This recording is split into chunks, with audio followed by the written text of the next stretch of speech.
දැන් මං ඉන්නේ ෂයිලොක්ගේ ගමේ. මේ කොහෙද?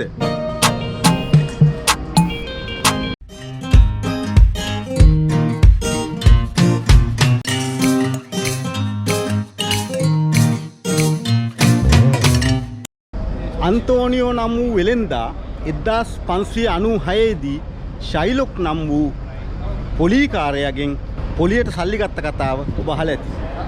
ඒ කතාව පාදක කරගෙන තමයි ෂේක්ස්පියර් වැනීසියේ වෙලෙන්දා නාටකය ලිව්වේ. වැනීසියේ වෙලෙන්දා බලපුවා ඇත්ත නොබලපුවා ඇත්ත. නමුත් ෂයිලොක්ගේ මස්රාත්තල ගැන නම් ඔබ හැමෝම අහලා ඇති. දැන් මම ඉන්නේ ෂයිලොක්ගේ මස්රාත්තල කතාවට පාදක වූ ෂයිලොක් සහ අන්තෝනියෝගේ කතාවට පාදක වූ ෂේක්ස්පියර්ගේ එම නාට්‍යයට පාදක වූ ලෝකයේ තියෙන ජනප්‍රියම සංචාරක පුරවරයක් වැනීසිය. මේ තියෙන වැනීසිය. දැන් අපි වැනීසිය සිරමන්න හදන්නේ. ලෝකයේ සංචාරයට කැමති, ලෝක වටේ සංචාරය කරන, ලෝකේ ඕනම තැනක ඉන්න කෙනෙක්ගෙන් සංචාරය කරන්න කැමතිම තැනක් ඇහුවොත් කියවෙන පළවෙනි වචනයක් තමයි වැනීසිය. අපි අද මේ සුන්දර වැනීසිය බලමු.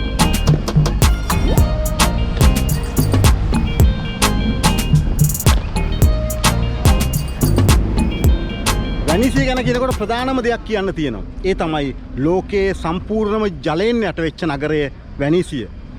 සම්පූර්ණම ජලයෙන් යට වෙලා තියෙන්නේ. වැනීසියේ පාරවල් නැහැ. තියෙන්නේ ජල මාර්ග විතරයි. පයින් ඇවිදින ප්‍රදේශ තියෙනවා. නමුත් වාහන නැහැ. දැන් මම ඉන්නේ වැනීසියේ වාහන යන්න පුළුවන්, බස් යන්න පුළුවන් අවසාන සීමාවේ.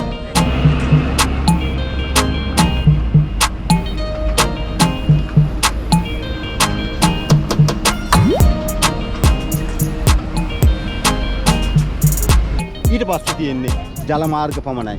මේ තමයි වැනීසියට ඇතුල් වෙන ප්‍රධාන පාලම වැනිස් නගරයට. මෙතනින් ඇතුළු වුණාට පස්සේ පයින් ඇවිදින්න තියෙන හීනි කොරිඩෝ ඇරෙන්න අනිත් හැම දෙයක්ම තියෙන්නේ ජලය විතරයි, වතුර විතරයි. සියලු පාරවල් වතුර. මම මේ වැනීසිය සංචාරය සඳහා ආපු පස්වෙනි වතාව කියලා තමයි මට මතක. මීට කලින් හැම වතාවකම ආවා. නමුත් ඔයාලට පෙන්වන්න බැරි වුණා. අද නම් ආවේ ඔයාලට වැනීසිය පෙන්වන්නමයි. මේ පාලමෙන් යට තියෙන වැනීසිය ප්‍රධාන මාර්ගය. මේ තියෙන වැනීසිය මගී ප්‍රවාහන බෝට්ටු. ඒ වගේම පොලිසිය, පෞද්ගලික ආදී සියලු දේවල් යන්නේ බෝට්ටු වලින්.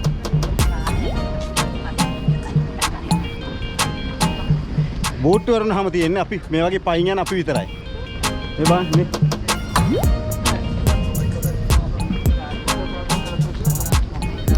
මේ තියෙන්නේ ප්‍රධාන පාලම යට. පාලම අනිත් පැත්තෙන් බැලුවහම මෙහෙම පේන්නේ. හරි ලස්සනයි මේ පාලමත් බලන්නකො. අමුතුයි නේද?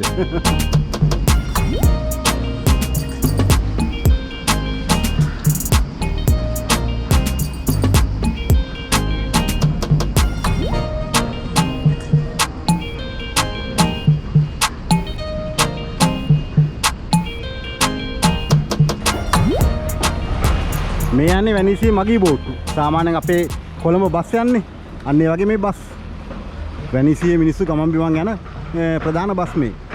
ACTV කියලා කියන්නේ ලංකාවේ CTB වගේ ඒ වැනීසියේ බස් මගී ප්‍රවාහන ආයතනයේ නම.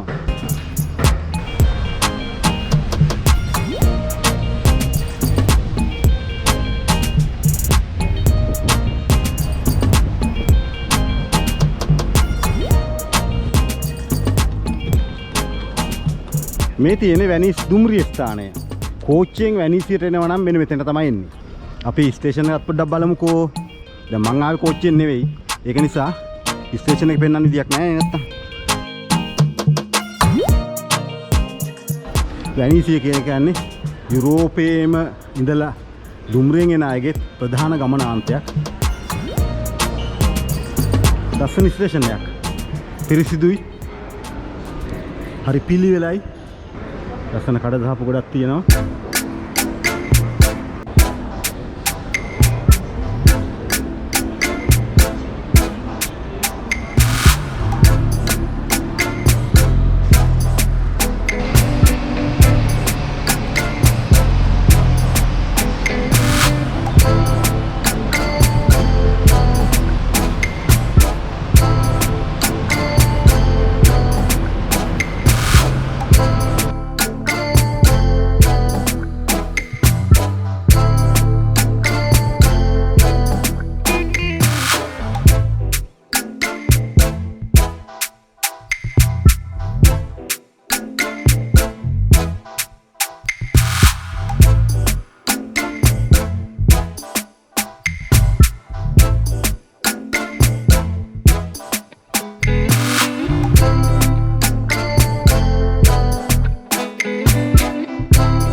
මේ අමුතු ඔරු ජාතියට කියන්නේ ගොන්ඩෝලා කියලා. ගොන්ඩෝලාව තියෙන්නේ වැනීසියම විතරයි. ගොන්ඩෝලාව පදින කෙනාට කියන්නේ ගොන්ඩොලිය කියලා. ඒතකොට ගොන්ඩෝලා සහ ගොන්ඩොලියල හැබැහින් දකින්න නම් ඔයාලට වැනීසියට එන්නම සිද්ධ වෙනවා. ලෝකෙ කොහේවත් ඒක දකින්න හම්බ වෙන්නේ නැහැ. මේ ගොන්ඩෝලාවේ තියෙන විශේෂත්ව කිහිපයක් තියෙනවා.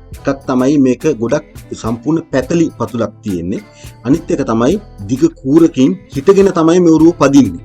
දැන් මම ඉදිරියේ පෙන්නන්නම් ඔයාලට මේ පදින විදිහ. එතකොට මේ ගොන්ඩෝලාව අතිශයින්ම පැරණි ලෝකේ ප්‍රවාහන මාධ්‍යයක්. මොකද ගොන්ඩෝලාව ගැන මුලින්ම ලේඛනගත වෙලා තියෙන වැනීසියේ 11 වෙනි සියවසේදී. ඒ කියන්නේ ක්‍රිස්තු වර්ෂ 1094 ඒ වගේම කියනවා 17 වෙනි සහ 18 වෙනි සතවර්ෂවල එතකොට වැනීසියේ ගොන්ඩෝලා 8000 10000 අතර ප්‍රමාණයක් තිබුණා කියලා තමයි කියන්නේ.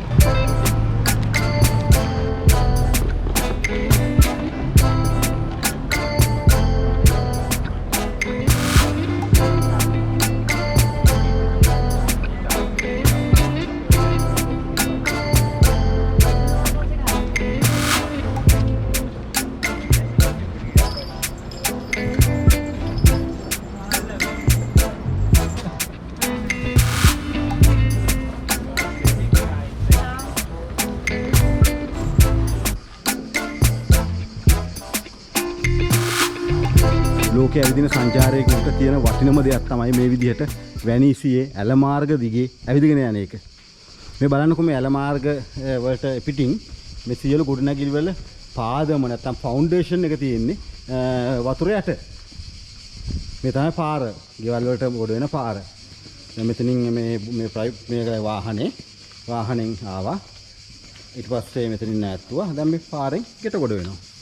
සියලුම පාරවල් දොර මේ පාරවල් දෙපැත්තේ මේ විදිහට ප්ලැට්ෆෝම් තියෙනවා මිනිස්සුන්ට ඇවිදින්න.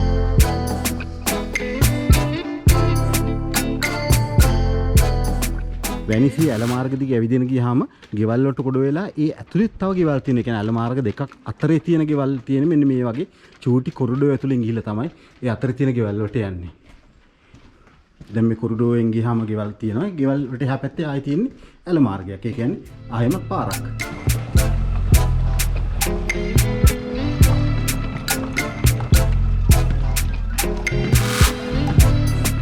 මේ හැමතැනම ඇල මාර්ග. ඒ කියන්නේ හැම ගොඩනැගිලි පේලියක් අතරම තියෙන්නේ ඇලක්. කියන අපේ රටේ පාරවල් තියෙනවා වගේ. දැන් හැම ගොඩනැගිල්ලකටම යන්න පාරක් ඕනේ ලංකාවේ. අපේ ලෝකේ ඕන තැනක මේ පාරවල් තියෙන විදිහට තියෙන්නේ මෙහි සම්පූර්ණ ඇලවල්. මේ තියෙන්නේ කම්පෙල්ලෝ සන් ජෝවන්නි කියලා මේකට කියන්නේ. පරණ පල්ලියක්. ගොඩක් පරණ එකක්.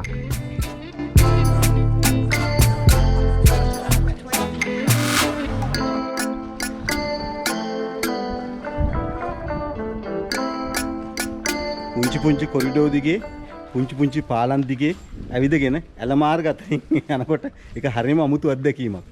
දැන් පාරේ ආවා. පාරේ ආවම අපේ සාමාන්‍ය පාරවල කහයිරි තියෙන්නේ. දැන් මේකේ වතුර උඩ කහයිරි අඳින්න බෑනේ. සුදු ඉර අඳින්නත් බෑ. ඉතින් කහයිර තමයි මේ. ඉතින්නකො මොන තරම් අමුතු අත්දැකීමක්ද හිතන්නකෝ.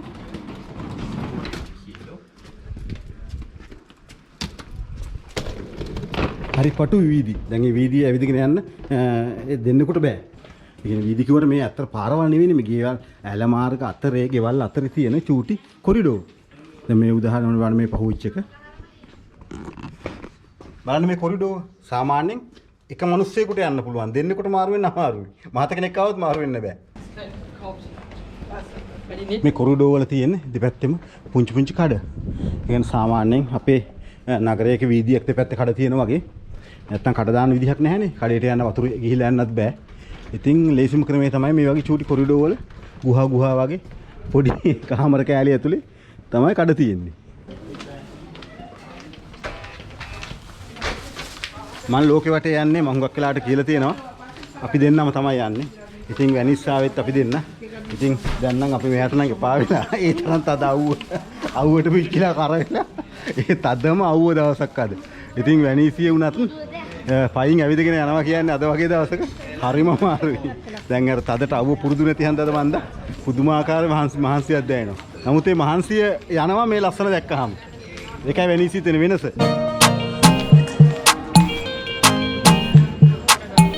මේ පාරවල් හැම එකම උඩ ගහලා තියෙන උඩ හරි පැත්තක ගහලා තියෙන මේ තින් සන් මාර්කෝ රියාල්ටෝ කියලා. ඒ කියන්නේ මේ වැනීසියේ බලන්න තියෙන ප්‍රධාන ස්ථානය තමයි මේ සන් මාර්කෝ කියන තැන. ඉතින් හැම කෙනෙක්ම යන්නේ සන් මාර්කෝ බලන්න. අපි යන්නේත් මේ සන් මාර්කෝ තැන බලන්න තමයි යන්නේ මේ. මේ දිගටම තියෙන හැම තැනම තියෙන සුවිනියර් කඩ. ඒ තරම් සුවිනියර් වෙළඳාමක් තියෙන වෙනීසිය. ලෝකේම වඩාත්ම ප්‍රචලිතම වටිනාම සංචාරක මධ්‍යස්ථානයක්. ඉතින් හිතන්නකෝ මොන තරම් සංචාරක වෙනවද කියලා.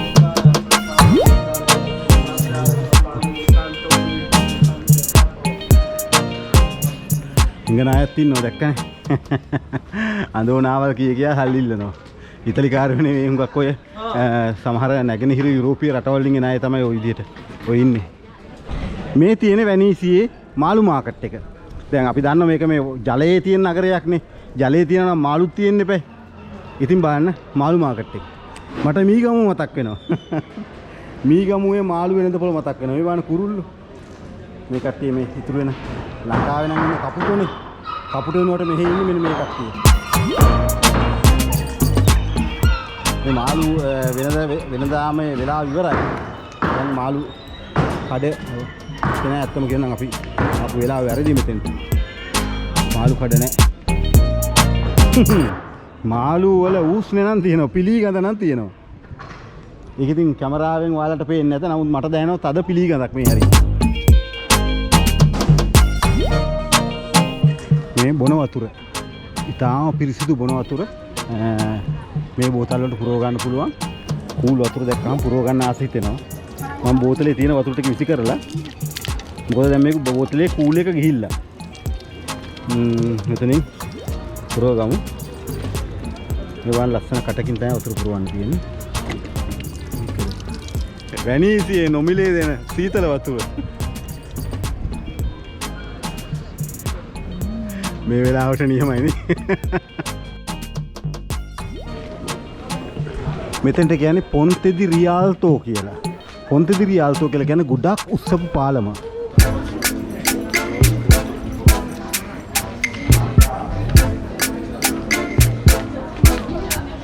කඩ සාප්පු නම් හැමතැනම. හැබැයි හදිසියකට හාල් කිලෝ එකක්, පරිප්පු කිලෝ එකක්, සැමන්ටින් එකක් ගන්න නම් කඩයක් පේන මානකවත් නැහැ. ඒව කොහෙන් ගන්නවද දන්නේ නැහැ මේ මිනිස්සු. පොන්තෙදි රියාල්තෝගේ උඩ ඉඳලා පහළ ප්‍රධාන ඇල මාර්ගය නැත්නම් ප්‍රධාන පාර, ප්‍රධාන ගඟ කැමති එකක් කියන්න පුළුවන්. ඒක පේන්නේ මෙන්න මේ විදිහට. ලොකු කුඩා බෝට්ටු ගොඩයි. මිනිස්සු හැම කෙනෙක්ම මෙතන ඉඳන් ෆොටෝ ගන්න ආසයි. මෙතන අනිත් පැත්ත ගොන්ඩෝලා බෝට්ටු යනවා පල්ලෙහා. අනිත් පැත්තත් ලස්සනයි. ඊට පස්සේ පොන්තෙදි රියාල්තෝ ඉඳලා සන් මාර්කෝ පැත්තට යන්නේ මෙන්න මේ පාරේ.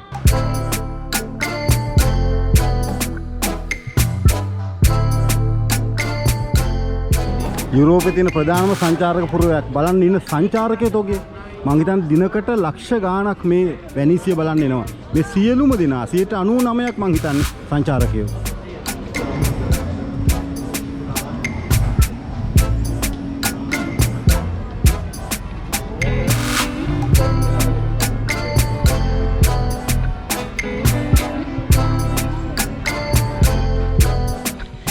වැනීසිය ගොඩක් ප්‍රසිද්ධයි මේ වගේ වීදුරු නිර්මාණ වලට. නමුත් අවාසනාවකට වගේ මේ දවස්වල තියෙන තත්ත්වය අනුව ව්‍යාපාරය වැහිලා ගොඩක්. ඒ නිසා වීදුරු නිර්මාණ, වීදුරු හදන ෆැක්ටරි සේරම වැහිලා. එකක් අතහැරලා නැහැ. මුළු වැනීසිය පුරාම බැලුවා. කිසිම තැනක් වීදුරු හදන හැටි ඔයාලට පෙන්වන්න මට අද මේ වැනීසි වීඩියෝෙදි පුළුවන්කම ලැබෙන්නේ නැහැ. මොකද ඒ සියලුම ආයතන, ව්‍යාපාර ආයතන වහපු නිසා. එයාලා හදපු වීදුරු විකුණන මිසක් සේවකයන් ධම්මලා එයාලට පඩි දීගෙන අලුතෙන් වීදුරු හදන එක තේරුමක් නැහැ කියලායි මේ ව්‍යාපාරිකයන් කියන්නේ. ඉතින් බලන්න නමුත් කොච්චර ලස්සනද මේ වීදුරු නිර්මාණ කියලා. ලෝකෙටම බලපා ප්‍රශ්නයක්නේ. ඉතින් අපිට විතරක් තියෙන එකක් නෙවෙයි. ලෝකේ හැමතැනම ව්‍යාපාර ආයතන වැටලා තියෙන ගොඩක්.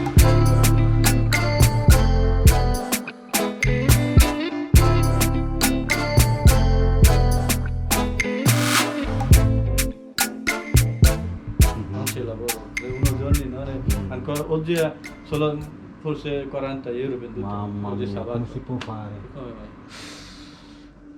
මම මේ කතා කරන්නේ අපේ අසල්වැසි රටක ජාතිකයෙක් එක්කලා ඔහු බංග්ලාදේශ වැසියෙක්. ඔහුගේ තමයි මේ වෙළඳ ආයතනයේ ලස්සන කඩයක් එක. ලස්සන කඩේ වුණාට ඒගොල්ලෝ කියන්නේ මේ දවස්වල මේ තියෙන වර්තමාන තත්ත්වෙත් එක්කලා මේවා කරගෙන යන්නේ හරි අමාරුවෙන්ලු. මොකද ආදායම ගොඩක් අඩුයි, වියදම් වැඩි. හුඟක් කඩ වැහිලා මේ වෙනකොට. මේ සංචාරක ව්‍යාපාරයේ මෙච්චර සංචාරකයෝ ඉඳලත් වැනීසියේ කඩ සාපු වැහෙනවා නම්, සංචාරක ව්‍යාපාරයේ වැටෙනවා නම් අපේ අනිත් ලංකාව වගේ රටවල් ගැන මොන කතාවද? ඉතින් මේ සුහද මනුස්සයගෙන් අපි සමුගමු. ඔහුගේ ලස්සන කඩේ.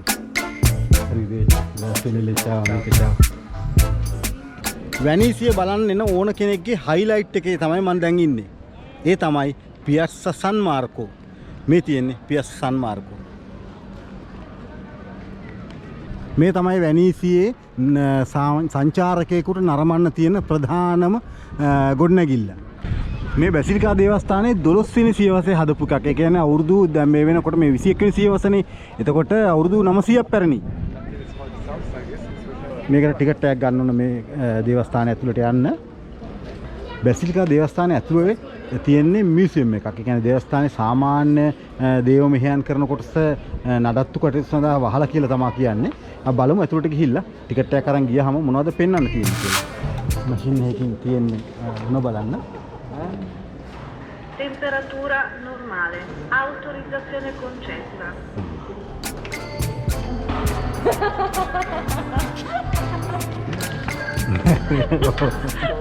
උන්දුලේ. රසය ප්‍රදේශ. ලොකු පඩි පෙලක් නගින්න තියෙනවා. අම්මෝ පඩි හරි උසයිනේ. මේසෙන් නගින එක මේ බාන මේ කට්ටිය ඉන්න උඩ. හරි කෙලින් තියෙන්නේ.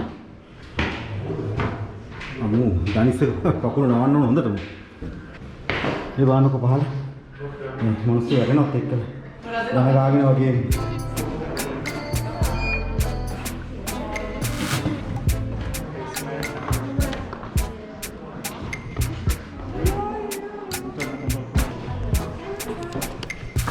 දැන් මම ඉන්නේ සන් මාර්කෝ පල්ලිය උඩ.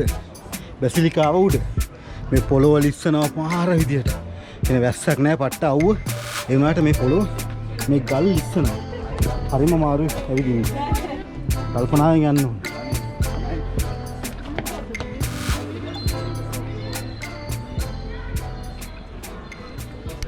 චතුරස්‍රයේ ඉඳලා බැලුවාම පේන ලොකු අස්සෙ ටික තමයි මේ.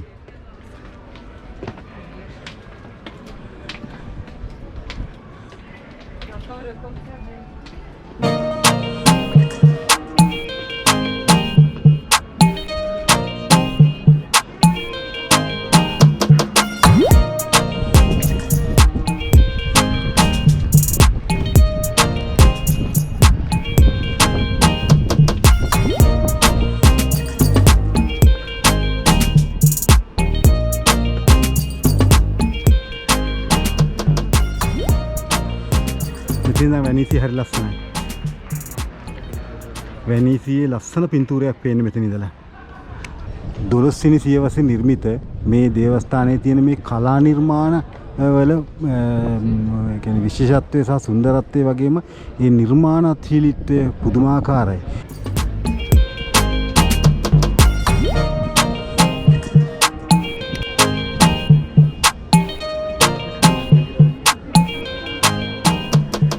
දේවස්ථානයක් උඩ උනත් ආදරයට බාධාවක් නැහැ. මේ හැමතැනම පේන්නේ ආදරේ. කලාව කියලා කියන්නේ ආදරය කියන්නේ කලාවේ කොටසක්. ඒක නිසා හැමතැනම ආදරයට නම් ඉතාලියේ කිසි තැනක බාධාවක් නැහැ. මේ සුන්දර වැනීසියේ ඉතිහාසයත් පොඩ්ඩක් කියන්න ඕන. මේක ඉතිහාසය ක්‍රිස්තු පූර්ව 10 වෙනි සියවසටදී වෙනවා. ඒ කියන්නේ ක්‍රිස්තු පූර්ව 10 වෙනි සියවසේ තමයි වැනීසියේ ජනාවාස ආරම්භ වෙන්නේ. ඒ කියන්නේ අපි දන්න බුද්ධ කාලයටත් වඩා අවුරුදු 500කට කලින්. ඒ වගේම වැනීසියේ බිහි වුණු විශේෂ පුද්ගලයන් රසක් ඉන්නවා. ඒ සියලු දෙනා අතරින් වැදගත්ම පුද්ගලයා තමයි මාර්කෝ පෝලෝ. මම හිතන්නේ ඔයාලා මාර්කෝ පෝලෝ ගැන අහලා ඇති. මාර්කෝ පෝලෝ 1271 වර්ෂයේදී මේ වැනීසිය වරායෙන් පිටත් වෙලා ලෝක සංචාරයක් කරලා ආසියාවට විශේෂයෙන් ලංකාවටත් එනවා මාර්කෝ පෝලෝ. ලංකාවෙත් ඇවිල්ලා ආපහු ඉතාලියේ වැනීසියට මේ මම ඉන්න වැනීසියට එන්නේ අවුරුදු 24කට පස්සේ. ඒ කියන්නේ මාර්කෝ පෝලෝ තමයි දැනට ලෝක ඉතිහාසයේ ඒ වගේ දුරක් වැඩිම කාලයක් සංචාරය කරපු පුද්ගලයා. අවුරුදු 24ක සංචාරයක්. එතකොට මාර්කෝ පෝලෝගේ ගමත් මේ මම දැන් ඉන්නේ වැනීසිය. ඉතින් ඔයාලට හිතා ගන්න පුළුවන් වැනීසිය සහ වැනීසිය වරාය මොනතරම් වැදගත්ද කියලා. දැන් මම පෙන්නන්නම් වැනීසියේ වරාය.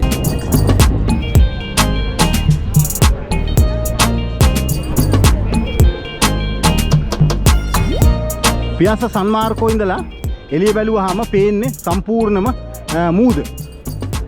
දැන් මම මේ ඇවිදගෙන යන්නේ මූද පැත්තට.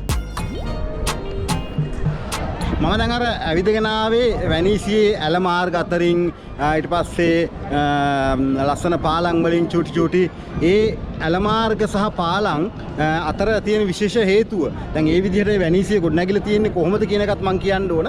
මේක දිය යට නැත්තම් වතුරෙන් යට වූ නගරයක් කියලා කියන්නේ ඇත්තටම වතුරෙන් යට වෙච්ච නිසා නෙවෙයි. මොකද වැනීසිය හැදිලා තියෙන්නේ සාමාන්‍ය ඉතාලි ගොඩබිමෙන් පිට හැදුණු කුඩා දූපත් 118කින්. ඉතා කුඩා දූපත් 118ක් එක ළඟ පිහිටි කුඩා දූපත් 118 ඒ දූපත් අතරින් චූටි ඇල මාර්ග තමයි යන්නේ. ඒ කියන්නේ දූපත් බොහොම ළඟින් තියෙන්නේ. එතකොට ඒ ඇල මාර්ග හරහා පාලම් තියෙනවා 400ක් වැනීසියේ. කුඩා දූපත් 118ක් පාලම් 400ක් වතුරින් යට වෙච්ච වැනීසිය හැදිලා තියෙන්නේ අන්න ඒ ආකාරයට. මේ තමයි සුප්‍රසිද්ධ වැනීසියේ වරාය කොටස. ලොකු නැව් පිටත් වෙන්නේ මේ ස්ථානයේ නෙවෙයි. මෙතන සාමාන්‍යයෙන් සංචාරකයන් සඳහා කුඩා බෝට්ටු නැත්නම් ගොන්ඩෝලා බෝට්ටු පිටත් වෙන ස්ථානයක් මේක. විශාල නැව් පිටත් වෙන්නේ මීට වඩා පිටින් තියෙන මීට දුරින් තියෙන ප්‍රධාන වරාය. වැනීසියට එන ඕනම කෙනෙක් නරඹන අනිවාර්යෙන් නරඹන කොටසක් තමයි මේක. මේ සන් මාර්කෝ පියස්ස කියලා මේකට කියන්නේ.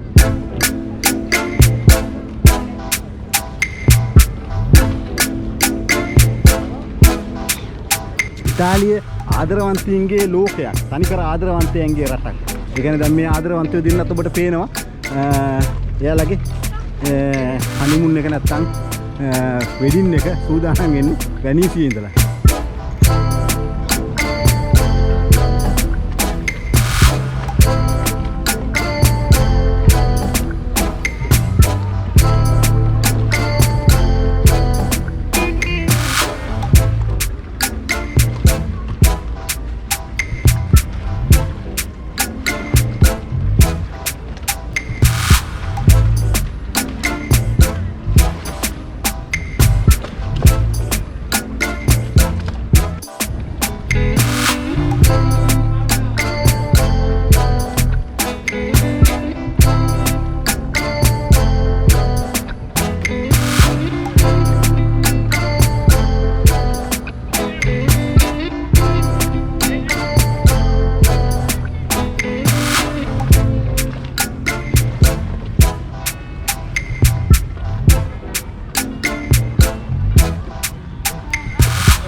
මේ තමයි බස් නැවතුම් පොලක්. බස් කිව්වට බස් නෙවෙයි බෝට්ටු. මේ බස් එකේ යන ටිකට් ගන්න තැන.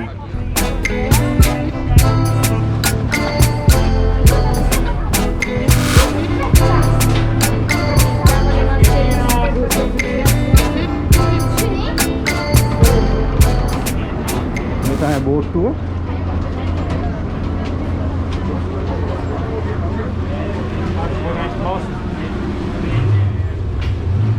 ඒඩින්කට පිරිලා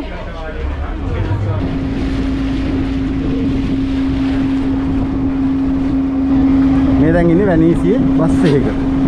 සාමාන්‍ය පොදු ප්‍රවාහන සේවය මේ. අපේ නගරවල ප්‍රයිවට් බස් දුවන්නේ නැත්නම් පොදු බස් දුවන්නේ. ඒ වගේ වැනීසිය දුවන්නේ මෙන්න මේ වගේ බෝට්ටු. දැන් පියස්සා සන් මාර්කෝ කියන අර දේවස්ථානයේ බැසිලිකායේ ඉඳලා දුම්රිය පොළ නැත්නම් කාර් පාක් තියෙන ප්‍රදේශයට කියලා යන්නේ. මෙන්න මේ වගේ නම්බර 1 බස් අංක 1. දැන් බස් අංක 1 තමයි මම ඉන්නේ. පියස්සා සන් මාර්කෝ පහු වෙනවා. මේ ඊළඟ හෝල්ට් එකේ බස් එක නවත්තන්න යන්නේ.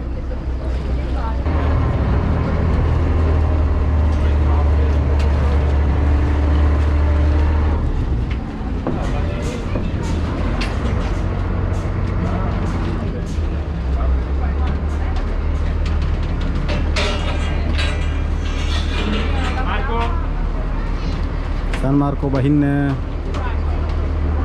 මොන දැන් කට්ටිය San Marco බහිනවා. දැන් San Marco වලින් නගින අය.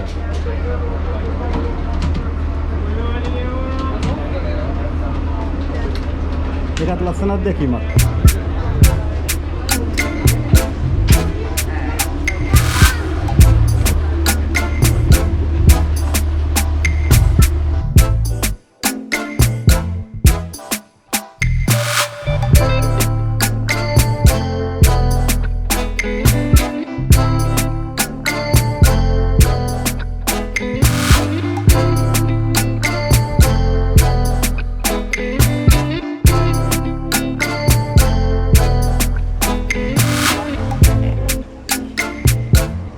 වැනීසියේ පොලිස් ජීප් එකක්.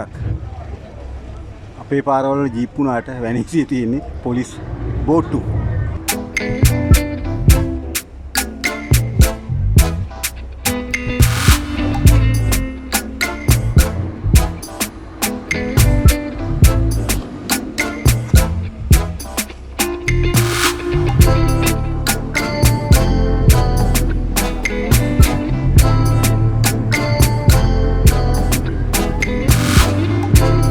මේ තියෙන්නේ ත්‍රිවිල් පාක් එක.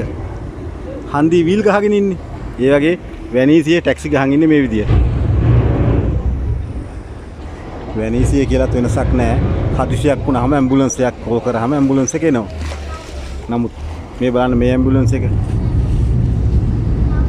මේ තමයි අපේ 119 ගැව්වහම එන ඇම්බුලන්ස් වගේ වැනීසියේ 118 ගැව්වහම එන ඇම්බුලන්ස්.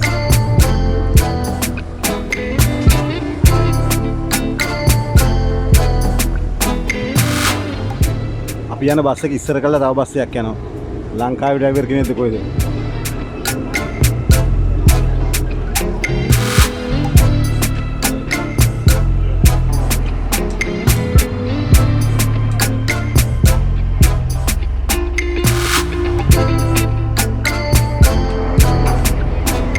San Marco ඉඳලා ආහම සාමාන්‍යයෙන් ප්‍රධාන කාර් පාක් එක තියෙන තැනට කියන්නේ පියස්සා රෝමා කියලා.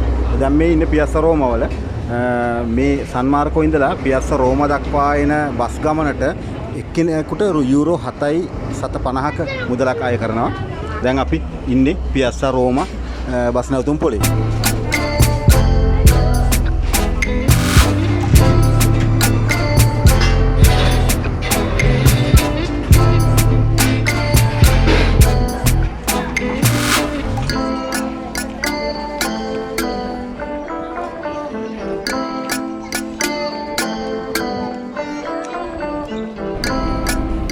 සාමාන්‍යයෙන් අපි දකින අනිත් ට්‍රෑම් වලට වඩා වැනීසියේ ට්‍රෑම් වල වෙනසක් තියෙනවා. ඒ තමයි වැනීසියේ ට්‍රෑම් දුවන්නේ තනි පීල්ලේ. බලන්න මේ තනි පීල්ලක් තියෙන්නේ.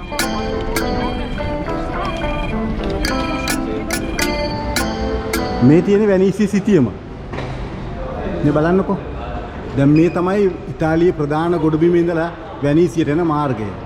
මේ මාර්ගය ආවම ඊට පස්සේ මේ තමයි වැනීසිය අදාළ දූපත් සමූහය. මෙතන දූපත් 118ක් තියෙනවා. මේ දූපත් 118 අතරතුර පුංචි පාරවල් විදිහට මේ සියලුම දේවල් දූපත්. මේ දූපත් එකිනෙක සම්බන්ධ වෙලා තියෙන පුංචි පාලම් වලින් සහ ඇල මාර්ග වලින්. මේ තියෙන ප්‍රධාන පාර. මේ ප්‍රධාන පාර කියන ප්‍රධාන ඇල මාර්ගය. ඇල කියනකොට මේ ඔක්කොම මූද. මේක ඇල මාර්ගය කියලා අපි නිකන් කීමට කිව්වට මේ මූද. එතකොට මේ තියෙන දූපත් වල අවසානය. ඉතින් මෙන්න මේ දූපත් 118 සමූහයෙන් තමයි වැනීසිය හැදිලා තියෙන්නේ. දැන් ඔබට තේරුම් ගන්න පුළුවන් ලේසියෙන්ම වැනීසිය සම්පූර්ණ වතුරෙන් යට වෙච්ච නගරයක් විදිහට සලකන්නේ කොහොමද කියන එක. මේ බලන්න මේ ලඟ වුණාම පේනව නේද? මේ හැමතැනම තියෙන චූටි චූටි ඇල මාර්ග. මේ බලන්න. මේ හැමතැනම චූටි ඇල මාර්ග. පාලම් 400ක් මේ අතරතුරේ. සුන්දරම සුන්දර වැනීසියට ආවා. වැනීසිය බැලුවා. ඇල මාර්ග වල ගියා. චූටි පාලම් වල ඇවිද්දා. හැමතැනම ගියා. නමුත් වැනීසියේ වෙලෙන්දා හෝ ෂයිලොක් දැක්කේ නැහැ. එහෙමනම් අද මම වැනීසියේ සංචාරයෙන් සමුගන්න හදන්නේ. ලෝක වැටේ සුදන්තක හැමදාම රැඳිලා ඉන්න. නොවැරදීම subscribe කරන්න. කමෙන්ට් එකක් ලියන්න. සුන්දර වැනීසියෙන් මම සමුගන්නවා. ලස්සන වීඩියෝවකින් නැවත හමු වෙනතුරු ඔබට ආයුබෝවන්. ලෝක වැටේ සුදන්තක සමග රැඳී සිටින්න.